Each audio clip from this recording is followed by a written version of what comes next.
Zelensky bad news. The outcome could be catastrophic for Ukraine.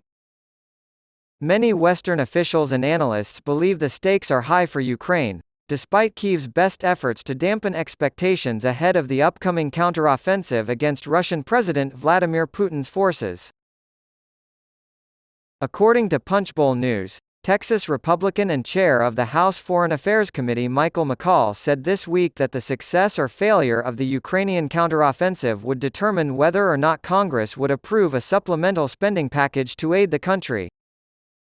Many Democrats have voiced support for providing Ukraine with the resources it needs to mount a successful response to Putin, and Republican Senator Lindsey Graham of South Carolina has also spoken enthusiastically about the counteroffensive in the past week.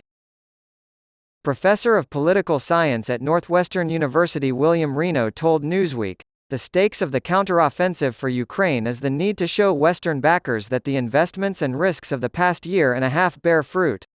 A major setback would provide Western critics of aid with more political room to maneuver, especially in the upcoming elections in Europe and the United States."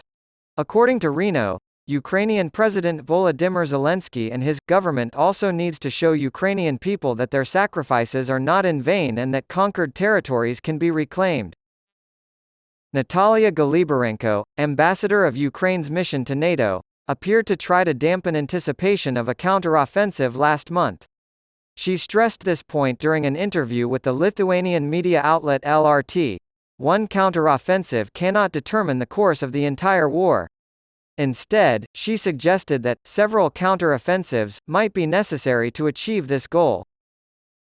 A successful counteroffensive at this time, however, would reinforce the Ukrainian advantages while further weakening the Russians. Lawrence C. Reardon, a professor of political science at the University of New Hampshire, told Newsweek. If the counteroffensive fails, Reardon argues, the United States and Europe will keep sending weapons, but they may be more amenable to peace initiatives that would keep the front lines where they are.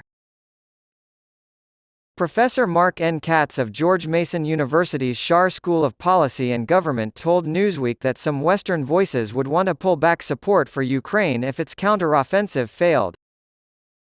They will argue that it is time for Ukraine to adjust to painful reality and agree to a ceasefire with Russia that leaves Moscow in possession of much or even all of the territory that it now occupies, Katz said. Putin wants this to happen.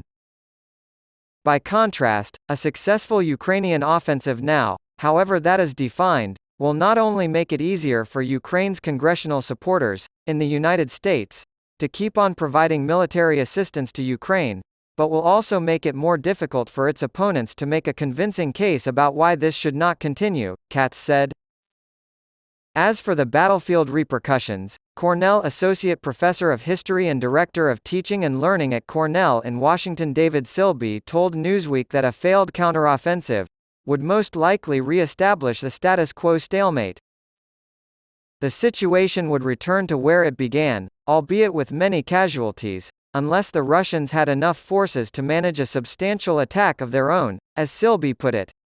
Thus, it would be unsuccessful, but not catastrophic enough to cause a complete halt to the war.